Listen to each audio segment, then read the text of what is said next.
So, welcome to the Peak Experience, the podcast where we talk about the employee experience, the customer experience, and all the ways they intersect. My name is Hannah Steiman, president of Peak Support, and today we are talking about how Peak Support approaches training. So, we're taking a different approach than usual. Usually, we talk to external customer experience leaders, but we get a lot of questions about how BPOs do training and how we do training. So, today we are talking to two of our internal leaders. Louella Alagan and Lizzy. So Lizzy and Ella, welcome to the podcast. Thank you, Hannah. Thank It's you, great Hannah. to be here. Excited to be here. So Lizzy runs our corporate training and development department, and Ella runs QA and client training. And we get a lot of questions on sales calls about how training works at Peak Support and at other customer service outsourcing companies. So goal number one of this podcast is to answer those questions. And goal number two is to share some of our best practices. At Peak Support in particular, we've been doing remote training since day one. So we're really experts in creating engaging, effective remote trainings. So we're going to talk a little about that, as well as how we train for proactive problem solving and critical thinking. So super excited to dig into this, but let's start with intros. Ella, can you give us a little bit of background, talk about your experience before Peak Support and what you do for us today? Of course. Hi, everyone. I'm Ella, Training and Quality Director here at Peak Support. I've been with Peak Support for a year and a half, but I've been in the BPO industry for more than 15 years. I began my career as an agent. I took calls for 4 years and then advanced my way through support roles in the training field and eventually making my way to management and leadership positions. I've managed teams in training, quality, and learning and development. But one thing I want to share with everyone today is that I integrate a lot of non-traditional training methodologies in my work. Um, it stemmed from my passion in arts, layout, design, video editing. My first company was actually an advertising company, so you'll see this a lot in my work. I do a lot of video modules. I tried fast draw animation before. I create my own infographics. I gamify activities. Done that before in Adobe Captivate, if I'm not mistaken, and some LMS integration. So I'm happy to be given this opportunity to share these techniques in Peak Support, and happy to be part of this podcast. Awesome. And Lizzy, give us a little intro about your experience and your role here at Peak Absolutely. Support. Thanks, Hannah. Thanks, Ella. Hi, everyone. My name is Lizzy, head of corporate training and development. And before Peak Support, I had an 8-year career in learning and development in a big global BPO, handling leadership, communication, and culture training, and supervising our communication coaches. Basically, my world revolves around communication, culture, and leadership. And today, my team and I support the employee growth and development training efforts of Peak Support. I'm very excited to be here, share our best practices, and share the magic that we do in our training efforts here.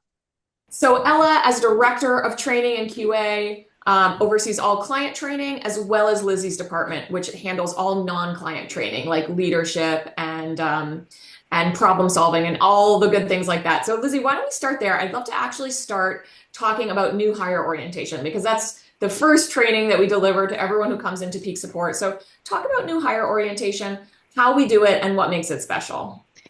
Thanks, Hannah. It's my pleasure. My own new hire orientation, taking me back August 2017, was solo with our CEO, John, back when we were a little less than 100 strong. Now we're 2,000 still strong, and to this day, John remains ever present and involved in welcoming our new hires, sharing who Peak Support is today, and I think that this is the first thing that makes it really special. So, new hire orientation, that program helps us usher our new hires into Peak Support, into our culture. We facilitate welcome and introduction of these new hires to our environment, and we establish performance standards and values early in the new hire life cycle. This helps them have a great start. And we also discuss general information about the programs that they will be deployed to. It's all an interdepartment collaboration, actually, where everybody's involved. So John is there, I'm there, and recruitment and HR and benefits are also there to deliver their pieces and make sure that our new hires are well informed and that we kick them off to a great start. And this is something when I talk to Peak Support agents and ask them for feedback, they always mention NHO. And they talk about the fact that John participates in NHO, which I think is something that most CEOs don't do. But A lot of leaders, I think, see it as not a good use of time. Whereas for John, it's one of the most important things he can do. It's one of the most important thing any peak support leaders can do, because this is how we impact the people who Yeah. really make us who we are. And there's a new component that you've added recently called Meet the Execs. So maybe you can talk a little bit about that. Yeah, I would just like to echo what you said about new hire orientation being the first touch point of our employees. And so as we own that piece and we usher them into peak support with, an employee experience that's nothing short of excellent, have them off to a great start, deeply knowing the company that they're joining. It's also as important to help them get to know the people that they are going to work with, especially the key people in the organization. So an annex, sort of an annex to new hire orientation is NHO with the execs. We set up a different meeting aside from new hire orientation. I think following new hire orientation, that would be a week or two after new hire orientation. We gather the new hires again, and then we set up it's a casual meeting or conversation actually to have them ask questions and hear straight from our executive team. What has the feedback been on that? Well, people are happy to be talking to the executive team. It's always been just a real conversation. It's always been just authentic, people coming up with great questions actually. And our executive team always psyched to be answering these questions in the most authentic way because nothing prepares them for the questions that come up in these sessions. So, it's all a different experience each time, Hannah. Nice, nice. So one of the things we hear a lot from clients is about problem solving and critical thinking. They're looking for agents who can really be proactive, raise their hand, say, "Hey, I've identified this issue. Um, what can we do to solve it?" So talk about how do we train for that? How do we help people figure out how they can think critically, how they can identify problems, and actually proactively work to solve those problems? So, in our leadership onboarding program, we have an interactive workshop with leaders and we deep dive on discussions and how to solve problems. But we really start with a discussion on how people think about their thoughts and how this is called self-awareness. This is unique to humans and it's not a trait of other animals, of other beings. Self-awareness being a foundation of emotional intelligence becomes the foundation of it leads to social awareness. Like being self-aware leads you to become socially aware, and therefore, then you're able to self-manage, to manage your emotions, to manage how you conduct yourself to people, and then that results to great relationship management. All of that becoming foundations to being proactive in spotting gaps, spotting blind spots, and really being proactive in problem solving. We look at case studies of existing companies, problems that have come up in companies that have existed before us. And then we also look at case studies that are actually happening in our programs, in our organization, and how leaders who go through this training can actually come up with solutions that are unique each time in these sessions in leadership onboarding. And it's amazing how we hear from different people. These are like the same scenarios that we have in leadership onboarding each time. And then we hear different perspectives from different leaders. And it's amazing what we gather in these sessions, Hannah, how people think out of the box and how people just really come up with solutions that vary each time. The self-awareness piece, that's really around understanding that you can influence your environment, right? You have the ability to impact the world around you. You don't have to say, "I can't do anything here. This is out of my control." It is within your control. You are empowered to make a difference. That is true. And it all starts with that, the self-realization too that, hey, are we predetermined to be a certain way? No, we're actually not. Like, or probably if we are, we can still do something about it. It's the realization that we can take action and we are not just there to be acted upon. So Yeah. that's And it. what are some other key trainings that you offer in your department? Well, so I mentioned leadership onboarding, where we set leaders up for success. It's like a prerequisite to any other trainings that leaders will go through after being onboarded as leaders at Peak Support. We streamline that training, and then we have leaders go through Ascend. So it's a new program that now integrates e-learning, self-paced learning, where we don't have to have leaders in a 4-day session with us. They take it self-paced. So we have Ascend at Peak Support and Ascend for Leaders. So these two branches are new programs that we have yet to launch actually, but we currently have HR trainings, recruitment trainings, QA workshop, and then training associate workshops. So you know that corporate training and development is a team that supports the whole organization at Peak Support. So we help build great teams by making sure that we bolster and build on the capacity of the team members and our team leaders. So we support training for every function, and those are the other trainings that we have. Got it. Great. So Ella, you handle client training as well as QA. Talk about the train the trainer model. How does it work? Absolutely. So, as with any new projects, we start with a knowledge transfer from the clients to our trainers, and we call this train the trainer or T3. This is pretty much a teach back session to show our trainers the ropes. So, this can be tools, SOPs, policies, can be company culture, branding, history, and the likes. Then our trainers work on building out any gaps in the curriculum before delivering the first agent training. We collaborate with the clients every step of the way, from approval of the training materials to quiz formats, assessment, passing conditions, um, pretty much any additional supplementary materials needed. And we ask, consistently feedback, you know, um, suggestions. We provide suggestions. We ask questions every stage to make sure that we're aligned with the client's expectation. If T3 is not available, not a problem. This has happened before, where we created training materials for our clients from scratch, and this became their very first training material. We will have, a very in-depth discussion, sort of like a consultation with them on some of the items that we'll need, like sample transactions, a website that we can look at, any resources that we can get a hold of to create the very first training material for them.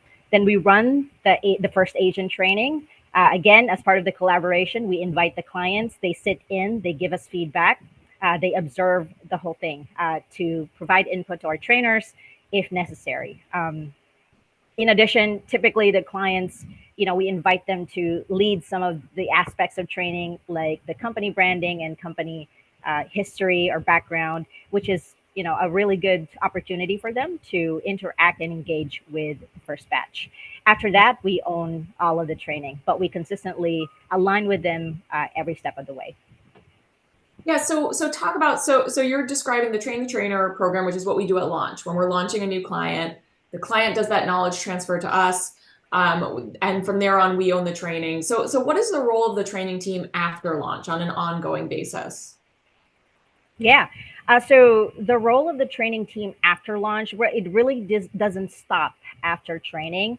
Um, it really doesn't stop at any point, as a matter of fact. So after classroom training, we continuously look for any opportunities for any training refresher or upskilling scenarios or opportunities. We look at a lot of sources, such as first, we can take a look at the survey findings that we got from the training survey and the NPS survey we administered to the receiving team leaders on operation. We look at KPIs. These are really good data that we can look at, such as the quality, performance, AHT, CSAT, productivity of these trainees that we endorse within the first 30, 60, and 90 days.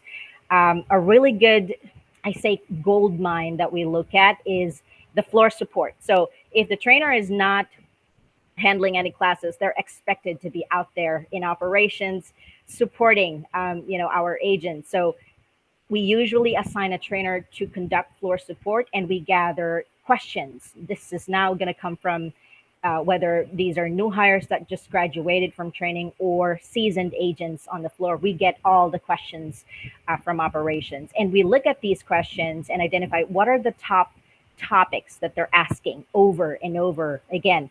So if we see that 30% of the questions we're getting are from billing, we go back to training and go, how did we run billing? How did we discuss billing? Why are they asking these questions? So if we can look at also the duration that we run it. So if we conducted billing for an hour, maybe it's time that we conduct it for an hour and a half.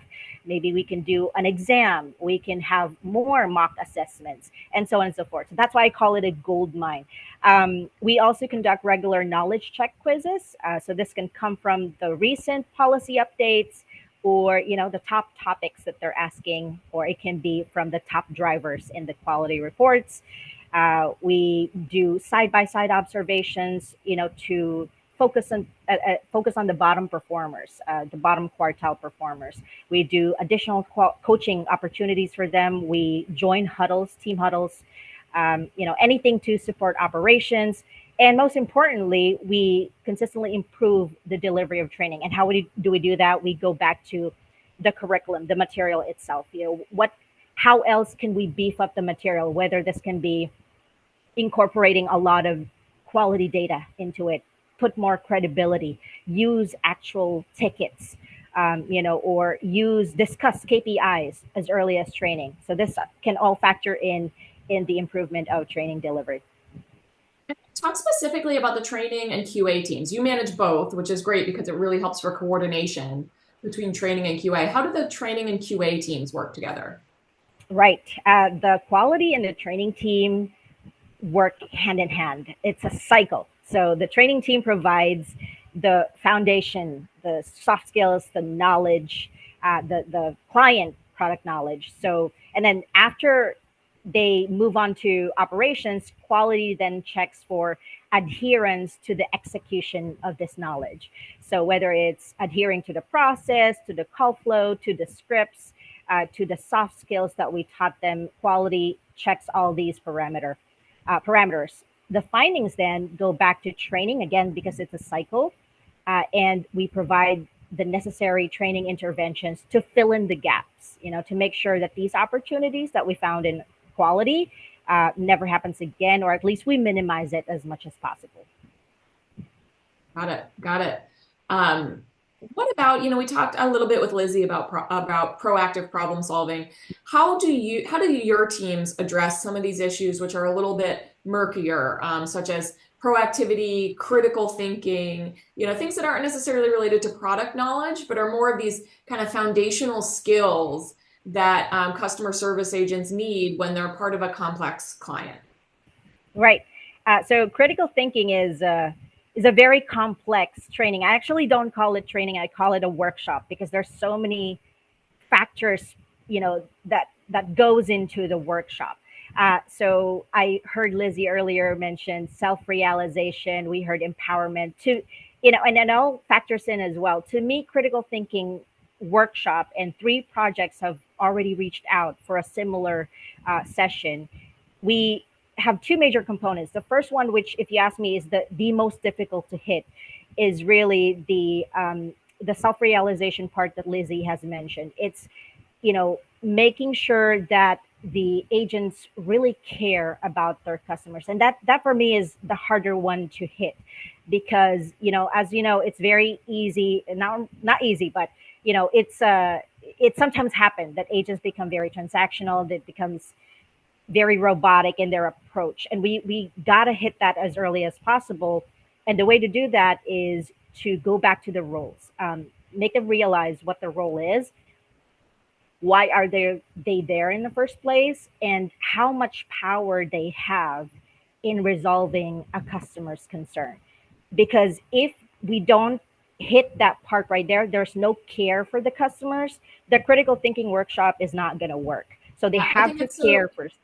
Yeah, no, that's so interesting because I was just talking to a CEO earlier today who talked about how he hires for customer support agents, and he says he wants to find people who have the natural inclination to not just respond, but to actually improve that person's day.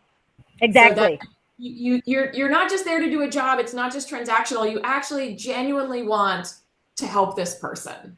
Exactly, exactly. And you mentioned it. It's, just even making a customer very happy, even though you can't really do anything. You, it's as if you've done everything you could, even if the protocol would not let you, even if the process would not let you.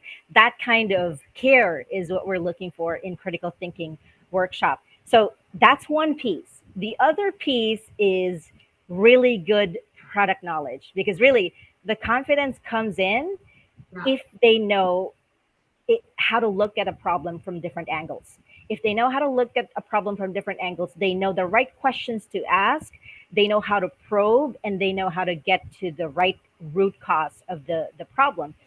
It can, the product knowledge can come from the knowledge based articles. It's really the efficiency of training.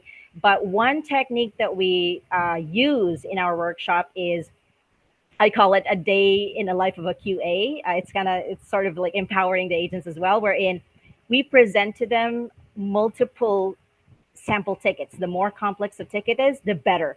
And we don't say anything. We don't say this is a bad ticket, this is a good ticket. We just show them tickets, and we have them assess it, and take a look at what are the things that did well in this ticket, what are the things that could have been improved. And that is the whole point of a day in the life of a QA, because you sort of empower them, because now they look at it from a different angle.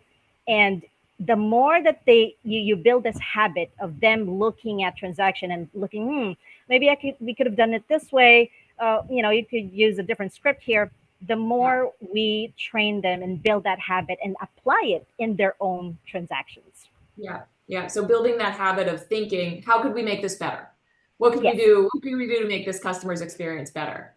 exactly. Love that. Love that. So it's starting with the foundation of you got to want it. You have to want to make the That's the first. customer's experience better, and then getting into the product knowledge, because if you don't have the knowledge and that foundational training, you can't do it. So now you've got the knowledge, you've got the desire, and now it's the practice. Let's just build up those reps of looking at every ticket and thinking, how can I do this better? Exactly. Interesting, interesting. So both of you are experts in delivering remote trainings. You've been doing this for years.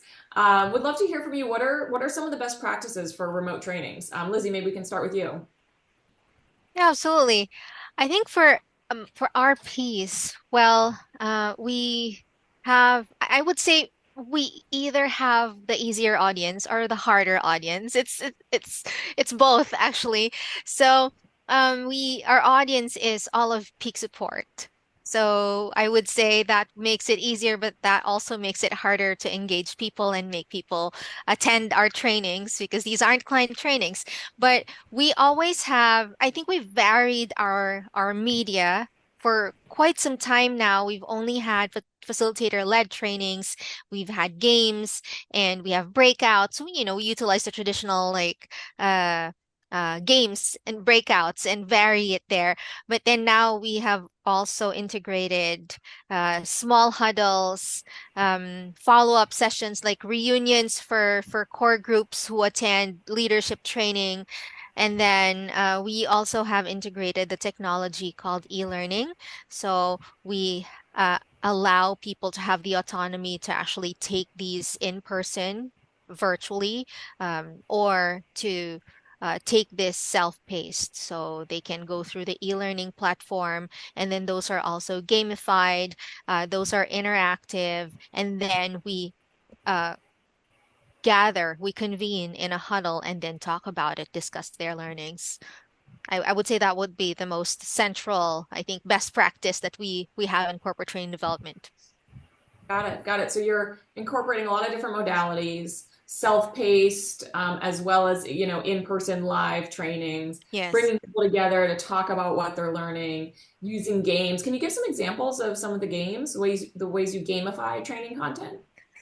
Yeah, well, it's actually a tool called Mentimeter. I don't know if that's something you've heard about, Hannah, but it's where we're in the world of QR codes. So we have QR codes in some of our training modules, and then people can just scan it and we allow them to use their phones to join these games, or not really games, but these are some thought-provoking questions, for example, and then they enter their answers there, and then live on the screen they see a word cloud of what they collectively answered as a group. So that's one thing. And then there are others where we have live quizzes. So they answer and then they see rankings on the screen. There's a leaderboard of who's leading on these quizzes. So those are some fun things that we do. Got it. Got it. And Ella, how about you? What are your best practices for remote trainings? Sure. Best practices. First and foremost, video on all the time. That's always number one. And similar to Lizzy, we leverage on the technology. So there are so many features on Teams right now that can help with the engagement and the interaction. We have the whiteboard feature, so it's not just pure discussion. You can get that engagement from there. I love the notes section that you can, it serves as uh, the minutes pretty much of that the topic that you talked about. Screen sharing, the transcription already gets generated, so for easy keyword lookup. I like that the trainings can be recorded so that participants can look back, watch it again if they want to review. We can come up with breakout rooms for group activities, more intimate groups with a mentor in there for more one-on-one session, and group chats.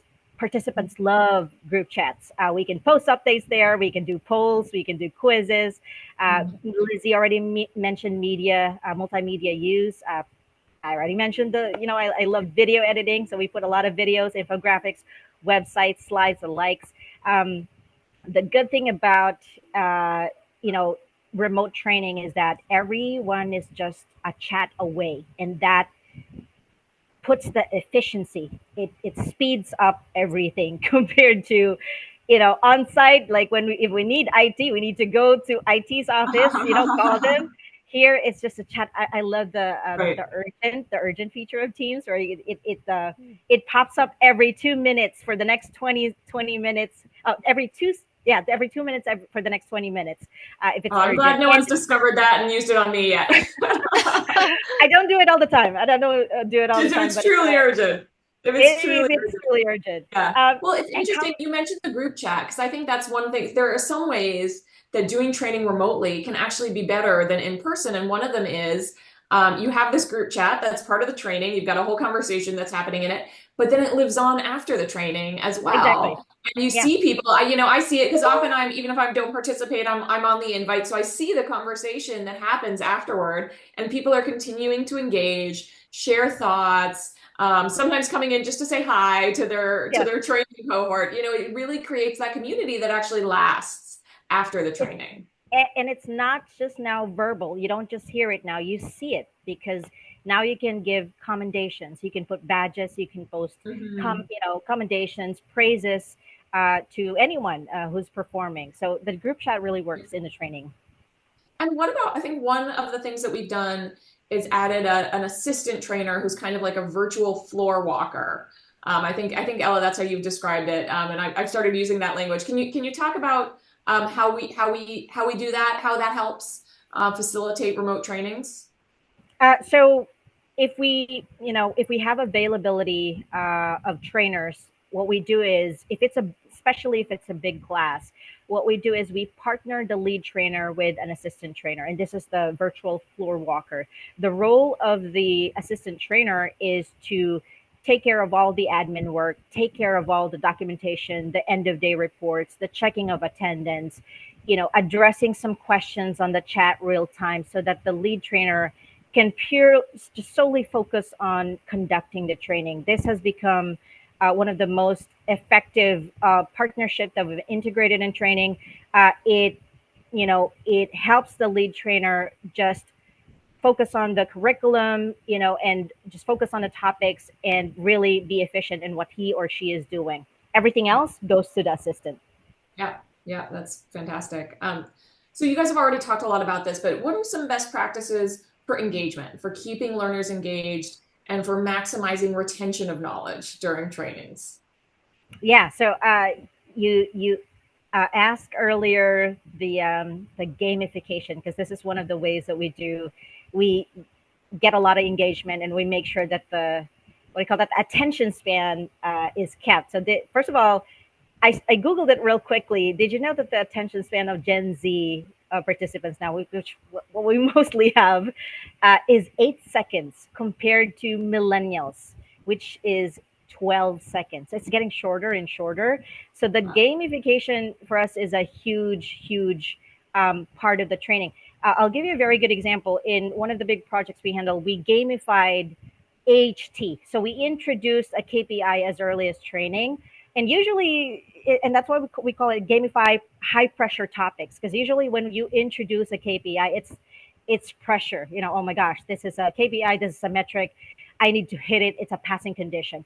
But what we did is we incorporated game of speed, so we replicate AHT target in email correspondence. So they would have to send in an email response within the target AHT with the correct macro, with the accuracy of the policies and all that, but in a very fun and light environment. It's a game. There's no really pressure in it, but you're already replicating the AHT target. And the prize can be as simple as, doesn't have to be monetary or anything. It can be as simple as, oh, you get exempted in the next demo hot seat Oh, activity. nice. They will absolutely take that. Yeah. So that's where we get the engagement. Yeah. Yeah. Interesting. Interesting. Lizzy, what about you? For corporate training, it's actually a lot simpler, but what we do is we integrate real world applications. Like for team leads, for example, we have case studies, we have problem solving activities, and we have things that they have to take back to their teams and then they take back to the class and report out about it. There's also the option of giving them bite-sized content. So there's micro learning where we break down the content into really digestible chunks that makes it easier for them to absorb and retain. We leave traces of them in our meeting chat. And then we have focused sessions where we have small groups discussing several things or different scenarios, for example, and collaborative work on coming up with solutions or coming up with strategies and approaches by which they're going to take care of things or manage difficult conversations, for example. And then we personalize it by really and customize it by really allowing them to utilize that skill or strategy or technique in their teams and report out to it to the class the Yeah. next session. It seems like a lot of the strategies around engagement are really make them work for it. So not just relying on lectures, but having it be very participatory. I remember in a training I did once several years ago on how to deliver effective trainings, I learned that when someone asks a question, your brain just immediately wants to respond. It's like a such it's so powerful for the human brain that when you just hear a question, you immediately it puts your brain to work, right? And so that can be a way to grab someone's attention. If you feel like you've lost your audience's attention, ask them a question. Their brains are Yeah, going to come right back online. so true. Um, Ella, you mentioned non-traditional training techniques. Are there any others that we haven't discussed today that you found to be particularly powerful?